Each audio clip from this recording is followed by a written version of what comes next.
Okay, so we're going to get started here. Make sure you're in your assigned seats. Mr. Burke has copies of the seating chart, so he knows where everyone needs to be seated. So if you've moved, go back to your assigned seat because I don't want to have a note from Mr. Burke saying that you weren't in your where you're supposed to be. Okay, here's your comic for today. Hopefully you can locate the items, the piece of pie, the eyeball, this little guy up here, and then the K2 is right here. And don't forget the humor here. My mom couldn't find my sleeping bag, so she packed a burrito. Here's the dude with the sleeping bag. Here's the dude with the burrito. It's kind of funny when you think about it because it does look like a sleeping bag when you roll it up. Funny. Laughing, right? As always, you all find these humorous. Okay, today's Wednesday, September 14th. You are without me. I know you're all broken up about it. There is no official homework, but you did have homework due today, which was the Schoology paragraphs, the summary paragraph and the connection paragraph. Those needed to be submitted on Schoology. If you did not submit them, they will be, or if you submitted them late, they will be noted as late unless you had arrangements with me. So keep that in mind. Remember that if you don't turn them in, they become zeros, and you need to make sure that you're continuing with your work and performing at a good task, especially those of us who are athletes, student athletes for Dorseyville, because you don't want to find yourself in a situation where you're ineligible. And today is the first day of BOT. I will not be there, but other teachers will be. So if you need to stay for BOT to get caught up, ask a teacher to refer you and make sure you know what you're doing. So we're working on Unit 1, Guided by a Cause, and we're actually going to be using the textbooks up in the front of the room on the cart from the reading room, from Mrs. Rebar's room. So those books are up there. And I want you to use a physical textbook. I don't want you to go online and use these because you'll be using the iPad for a video. So if you ever need to reread any of the items, you could log in and read them that way. But right now you need to use your iPad for what we're doing here, and you need a textbook on your desk. Not yet. I'll tell you when to go get the textbook, but don't do it now. So we don't want chaos if everyone running up to the front of the room.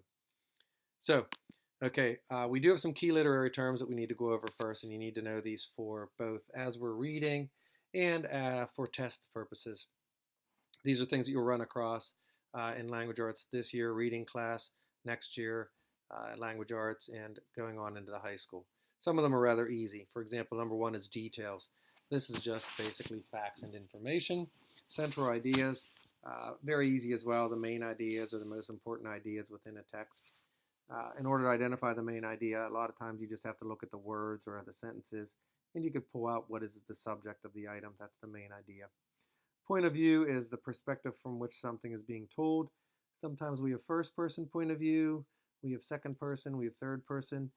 These are all different various ways people tell things. Point of view also includes a person's feelings and beliefs about something sometimes.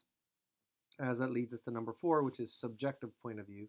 And this is based on someone's opinions or beliefs. So that's why it's called subjective, because it's subject to their opinions. Author's perspective is, this is kind of interesting. It's a combination of a person's experiences, ideas, feelings, values, and beliefs that influence the way the author presents information. So if I, have feelings strongly about a certain thing, I may use my feelings and beliefs and ideas and present them to help influence or have those things influence how I present that.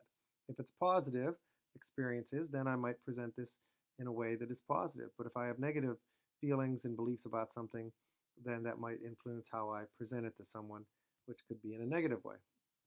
Primary source is a first-hand account by a person who witnessed or took part in an event. Again, we'll see these things as we go through the collection number 6 unit that we're doing. Portrayals or descriptions of historical figures. These are to help reveal the perspective of an event. We may see this. Chronological order is really easy. That's just presenting events in the order in which they occurred. This could be dates and words that can signal chronological order within a text. Objective point of view is the opposite of subjective point of view. Objective point of view is sort of clearly unbiased based on facts. Think about an objective test. That's a test that has multiple choice questions where there is a right or wrong answer. Subjective point of view is the opposite, where you might have a persuasive piece where you present your opinions about something, and that's where it would be subjective. Tone is something you'll hear more about in reading class, but we're going to touch upon it now. And that's just the author's attitude toward his or her subject. We notice the tone when we read something. If there are a lot of high-tech words and things, it could be considered a serious tone. The opposite could be if there's a lot of whimsical type language.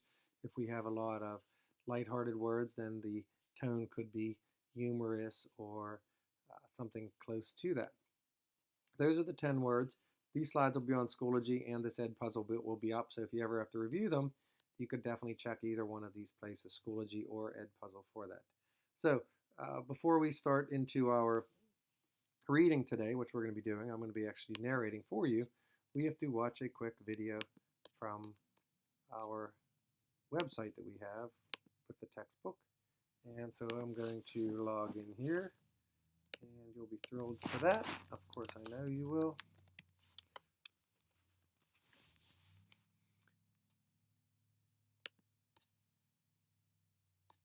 And that's okay. I could get to it another way. I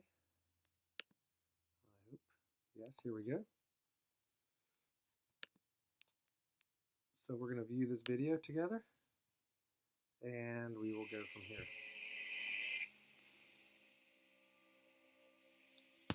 New York City, March 25th, 1911.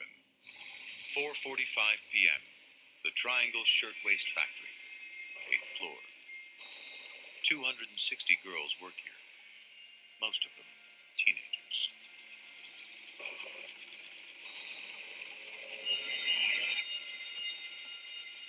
Someone, we don't know who, tosses a match or maybe a cigarette into the scrap bin.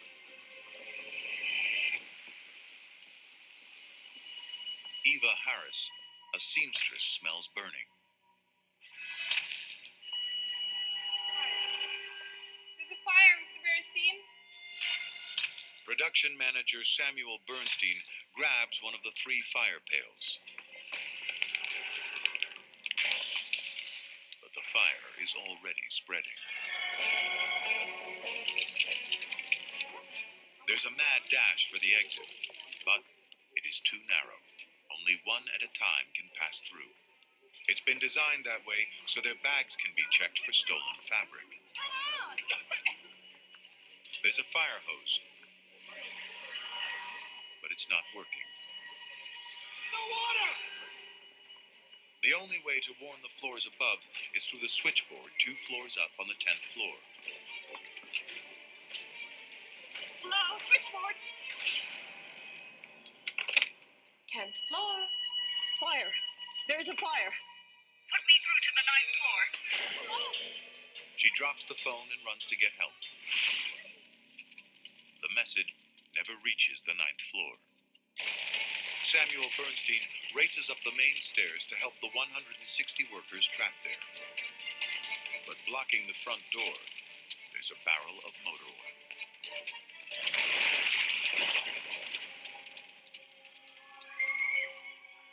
On the 9th floor, flames are already shooting through the walls and windows.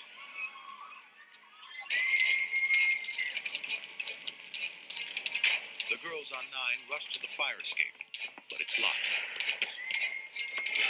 Only 2 escape routes are left on the 9th floor. The elevator and the metal fire escape. Kate Weiner makes it to the elevator door, but she's lost her sister. Everyone was knocking and crying for the elevator to come up. Suddenly, the elevator came, and the girls rushed in. I was searching for my sister Rose, but I couldn't find her. The flames were coming toward me, and I was being left behind. I felt the elevator was leaving the 9th floor for the last time. She's the last person to get to the last elevator.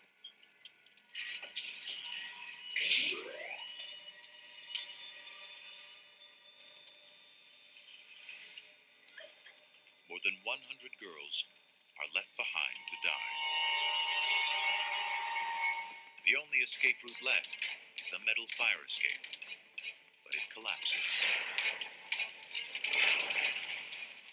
Firemen arrive with the biggest ladder in New York City. But it's 30 feet too short.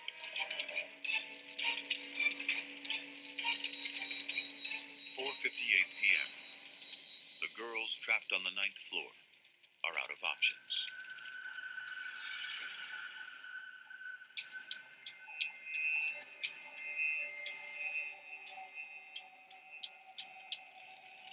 In desperation, they jump.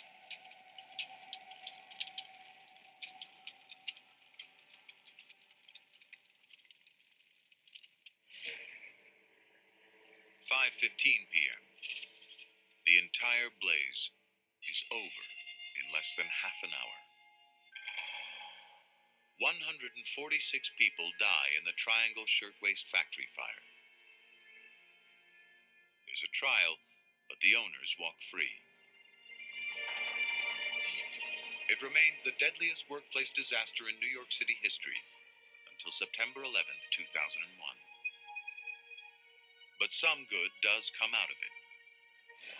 This dramatic tragedy sparks a wave of reform. So you begin to get new restrictions and a new conversation about what to do to prevent this kind of tragedy from happening. But it did not stop, of course, that tragedy itself. Unions force management to take responsibility for the lives of their workers. The Life Safety Code, now used in all 50 states, is a direct result of this fire. It's why doors now open outwards in public buildings. Why automatic sprinkler systems or multiple exits are now the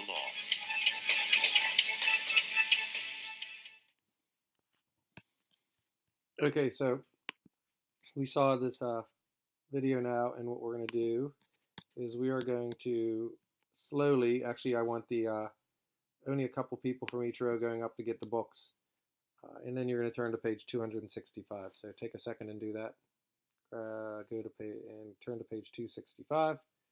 And while you're doing that, pause this Edpuzzle. And when you unpause it, we will start. Okay, so everyone's on page 265, and we're going to read about the Triangle Factory fire. Now, as you know, if you look on page 265, it talks about the background. An event can be so dramatic and so haunting that it compels the generations that follow it to dissect its details and to trace its impact. A deadly disaster occurred in New York City in 1911 at a company in the 10-story Ash Building, known today as the Brown Building. It is now a National Historic Landmark, and this historical writing that we're going to be reading has detailed accounts of what happened and the long-term effects. So this is information from two different people. One is by a man named Albert Morin, and we're going to read his version, and then we will also read the story by Zachary Kent. And so think about your purpose for reading. As you read, think about how each writer presents information on the same event. So we're going to be looking at that, two different items. Consider how they're similar and how they're different. I'm not going to ask you to do this, but keep in mind some of the questions you might have as you go. So turn to page 266, and we will begin to read. And I will actually read, you just follow along, and we will go from there. Periodically, we'll stop and ask you a question to check for understanding. So the Triangle Waste Company occupied the top 3 floors of the Ash Building. On the 8th floor, 40 cutters, all men, worked at long wooden tables. Nearby, about 100 women did bastings and other tasks. Paper patterns hung from lines of string over the tables. Although cutters wasted as little fabric as possible, there were always scraps which they threw into bins under the tables. Every 2 months or so, a rag dealer took away about a ton of scraps, paying about 7 cents a pound. He then sold them back to cotton mills to remake into new cloth. The last pickup was in January. On March 25th, the cutters prepared for their next day's work. Since it was Saturday, everyone would leave early at 4:45 p.m. Workers from other firms had already left. Triangle employees had to stay longer to fill back orders. Carefully, cutters spread lawn, from the French word lingerie, on their tables 120 layers thick. Lawn was not just any cotton fabric. Sheer and lightweight, it was beautiful and comfortable, and burned as easily as gasoline. Each layer was separated from the others by a sheet of equally flammable tissue paper. After cutting, the various pieces would go by freight elevator to the 9th floor for sewing and finishing. There, 8 rows of sewing machine tables, holding 288 machines in all, occupied the entire width of the room.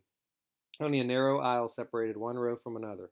The tables were so close together that chairs touched back to back between the rows. From time to time, workers would take the finished shirtwaists to the 10th floor for inspection, packing, and shipping. This floor also held the showrooms and owners' offices. By 4:40 p.m., the cutters had finished their work. With 5 minutes to go, they stood around, talking until the quitting bell rang. Although it was against the rules, some lit cigarettes, hiding the smoke by blowing it up their jacket sleeves. On the floor above, workers had begun to walk toward the lockers to get their coats and hats. They looked forward to Sunday and family visits, boyfriends, dances, and Nickelodeons. Although they had no inkling of what was about to happen, many had only minutes to live.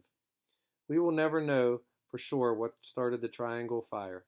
Most likely, a cutter flicked a hot ash or tossed a live cigarette butt into a scrap bin. Whatever the cause, survivors said the first sign of trouble was smoke pouring from beneath the cutting table. Cutters flung buckets of water at the smoking spot without effect. Flames shot up, igniting the line of hanging paper patterns. They began to fall on the layers of thin goods underneath them, recalled Cutter Max Rothen. Every time another piece dropped, light scraps of burning fabric began to fly around the room. They came down on the other tables and they fell on the machines. Then the line broke and the whole string of burning patterns fell down. A foreman ran for the hose on the stairway wall. Nothing. No water came. The hose had not been connected to the standpipe. Seconds later, the fire leaped out of control. Yet help was already on the way. At exactly 4:45 p.m., someone pulled the 8th floor fire alarm. In less than 2 minutes, the horse-drawn vehicles of Engine Company 72 arrived from a firehouse 6 blocks away.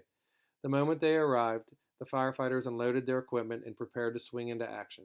As they did, the area pumping station raised water pressure in the hydrants near the Ash building. Other units arrived from across the Lower East Side with even more equipment. Meanwhile, workers on the 8th floor rang furiously for the 2-passenger elevators. Safety experts have always advised against using elevators in a fire. Heat can easily damage their machinery, leaving trapped passengers dangling in space to burn or suffocate. Despite the danger, the operators made several trips, saving scores of workers before heat bent the elevator's tracks and put them out of action. Those who could not board elevators rushed the stairway door. They caused a pileup so that those in front could not open the door. Whenever someone tried to get it open, the crowd pinned her against it. All the girls were falling on me, and they squeezed me to the door, Isla Walensky recalled. 3 times I said to the girls, "Please, girls, let me open the door, please." But they would not listen to me. Finally, Cutter Lewis Brown barged through the crowd and forced the door open. Workers, shouting, crying, and gasping for air, slowly made their way downstairs. There were no lights in the stairway, so they had to grope their way in darkness. A girl fell, others fell on top of her, blocking the stairs until firefighters arrived moments later. Yet everyone who took the stairway from the 8th floor got out alive, exiting through the Washington Place doors. Those on the 9th floor were not so lucky. New Yorkers say that March comes in like a lion, with cold wind, and leaves like a lamb, with April's warm showers.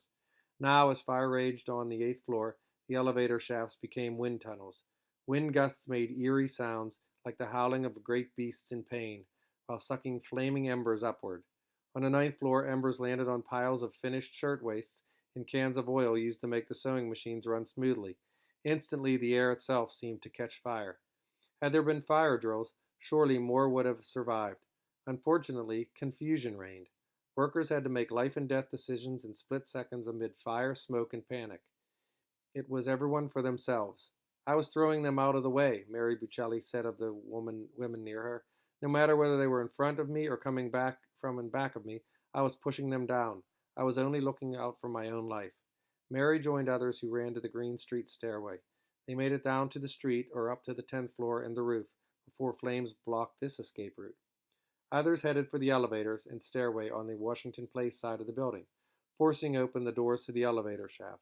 They looked down and saw an elevator starting which would be its last trip from the 8th floor. I reached out and grabbed the cables, wrapped my legs around them, and started to slide down, recalled Samuel Levine, a sewing machine operator.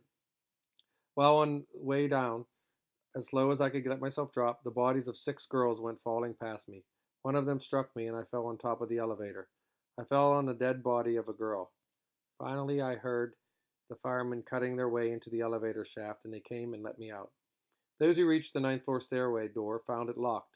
This was not unusual, as employers often lock doors to discourage latecomers and keep out union organizers. "My God, I am lost," cried Margaret Schwartz as her hair caught fire. Nobody who went to that door survived, nor any who reached the windows. With a wave of fire rolling across the room, workers rush to the windows, only to meet more fire. Hot air expands. Unless it escapes, pressure will keep building, eventually blowing a hole even in a heavy iron container like a boiler. Heat and pressure blew out the 8th floor windows. Firefighters call the result lapping in, that is, sucking flames into open windows above. That is why you see black scorch marks on the walls above the window of a burnout room. With fire advancing from behind and flames rising before them, people knew they were doomed. Whatever they did meant certain death. By remaining in the room, they chose death by fire or suffocation. Jumping 90 feet to the ground meant death on the sidewalk. We cannot know what passed through the minds of those who decided to jump, yet their thinking in those last moments of life may have gone like this: if I jump, my family will have a body to identify and bury, but if I stay in this room, there will be nothing left. A girl clung to the window frame until flames from the 8th floor lapped in, burning her face and setting fire to her hair and clothing. She let go. Just then, Frances Perkins reached the scene from her friend's townhouse on the north side of Washington Square. Here they come, onlookers shouted as Engine 72 reined in their horses. Don't jump, stay there. Seconds later, Hook and Ladder Company 20 arrived. Firefighters charged into the building, stretching a hose up the stairways as they went. As a 6th floor landing, they connected to the standpipe. Reaching the 8th floor, they crawled into the inferno on their bellies under the rising smoke with their hose. Yet nothing they did could save those at the window. Photos of the portable towers show streams of water playing on the three top floors. A modern high-pressure pumper can send water as high as 1,000 feet. Plenty of water got through the windows, but not those with people standing in them. A burst of water under high pressure would have hurled them backwards into the flames. Hoping to catch jumpers before they hit the ground, firefighters held up life nets, sturdy 10-foot square nets made of rope. It was useless. A person falling from the 9th floor struck with a force equal to 11,000 pounds. Some jumpers bounced off nets, dying when they hit the ground. Others tore the nets, crashing through to the pavement. The force was so great it took men off their feet, said Captain Howard Rush of Engine Company 18. Trying to hold the nets, the men turned somersaults. The men's hands were bleeding, the nets were torn, and some caught fire from burning clothes. Officers, fearing their men would be struck by falling bodies, ordered the nets removed. The aerial ladders failed too, reaching only to the 6th floor. Desperate jumpers tried to grab hold of a rung on the way down, missed, and landed on the sidewalk. People began to jump singly or in groups of 2 or 3, holding hands as they stepped out of the windows. William G. Shepard, a reporter for United Press, watched the shower of bodies in horror. I saw every feature of the tragedy visible from outside the building. I learned a new sound, a more horrible sound than any description can picture. It was the sound of a speeding, living body on a stone sidewalk. Thud, dead, thud, dead, thud, dead, thud, dead, 62 dead, 62 thud, dead. I call them that because the sound and the thought of death came to me each time, at the same instant. Down came the bodies in a shower, burning, smoking, flaming bodies with the disheveled hair trailing upward. On the sidewalk lay heaps of broken bodies. A policeman later went about with tags, which he fastened with wires to the wrists of the dead girls. The floods of water from the fireman's hose that ran into the gutter was actually stained red with blood. Onlookers saw many dreadful sights, none more so than the end of a love affair. A young man appeared at a window. Gently he helped the young woman step onto the windowsill, held her away from the building, and let go. He helped another young woman onto the windowsill. Those of us who were looking saw her put her arms around him and kiss him, Shepard wrote. Then he held her out into space and dropped her. But quick as a flash, he was on the windowsill himself. He was brave enough to help the girl he loved to a quicker death, after she had given him a goodbye kiss. Meanwhile, others managed to reach the fire escape. It had not been designed for a quick exit. FDNY experts later declared that those on the 3 top floors of the Ash building could not have made it to the ground in under 3 hours. In reality, they only had 3 minutes. People crowded onto the fire escape. As they walked single file, flames lapped at them through broken windows. Worse, the human load became too heavy for the device to bear. Bolts that fastened it to the building became loose. It began to sway, then collapsed as the 8th floor, tumbling dozens into the courtyard. As the fire-crazed victims were thrown by the collapse of the fire escape, several struck the sharp-tipped palings, the New York Herald reported. The body of one woman was found with several iron spikes driven entirely through it. Others crashed through the skylight into the room below, where they died on the cement floor.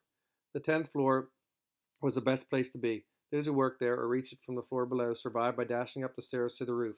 When they arrived, they found the roof 15 feet lower than its 5th Washington Place neighbors, a building shared by the New York University and the American Book Company. Luckily, Professor Frank Summer was teaching his law class in a room that overlooked the Ash building. When Summer realized what was happening, he led his class to the roof of their building. There they found 2 ladders left by painters during the week. Students lowered the ladders, climbed down, and helped survivors to safety. For some women, said Summer, it was necessary to beat out the flames that had caught their clothing, and many of them had blackened faces and singed hair and eyebrows. Yet only one person from the 10th floor died. Seeing flames licking up from the 9th floor, she panicked and jumped out the window. By 5:15 p.m., exactly 35 minutes after flames burst from beneath a cutting table, firefighters had brought the blaze under control. An hour later, Chief Croker made his inspection. He found that the Ash building had no damage to its structure. Its walls were in good shape, so were the floors. It had passed the test. It was fireproof. The woodwork, furniture, cotton goods, and people who worked in it were not. Of the 500 Triangle employees reported for work that day, 146 died. Of these, 16 men were identified. The rest were women or bodies and body parts listed as unidentified. The Triangle fire was New York's worst workplace disaster up to that time. Only the September 11, 2001 terrorist attacks on the Twin Towers of the World Trade Center took more, about 2,500 lives. Chief Croker was no softy. He was used to the horrors that came with his job, but this was different. As he explored the top 3 floors of the Ash building, he saw sights that utterly staggered him, the New York World reported. In the drifting smoke, he had seen bodies burned to bare bones, skeletons bending over sewing machines. Those sights sent him down to the street with quivering lips. Next morning, March 26, Chief Croker returned for another look. The only creatures he found alive were some half-drowned mice. He picked one up, stroked it gently, and put it in his pocket. The chief would take it home. He said, "It's alive. At least it's alive." Wow, that was a pretty powerful story. So, we're going to continue talking about some things and look at the other example of a reading based on this horrific event. And we'll get into more detail with that as we continue with the class. So, I will see you on Thursday, and hopefully this all makes sense.